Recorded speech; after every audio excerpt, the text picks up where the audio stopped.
শুকান নিৰস আৰু ধূলিয়নি ফাগুন নহয়, সেউজীয়াৰে জীপাল হৈ থকা বহাগহে প্ৰিয়।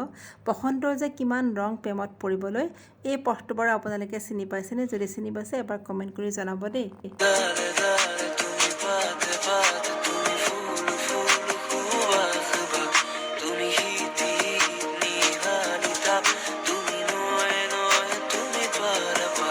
তুমি হলে দুনিয়া থাকা ইনসানিরে করা শিকার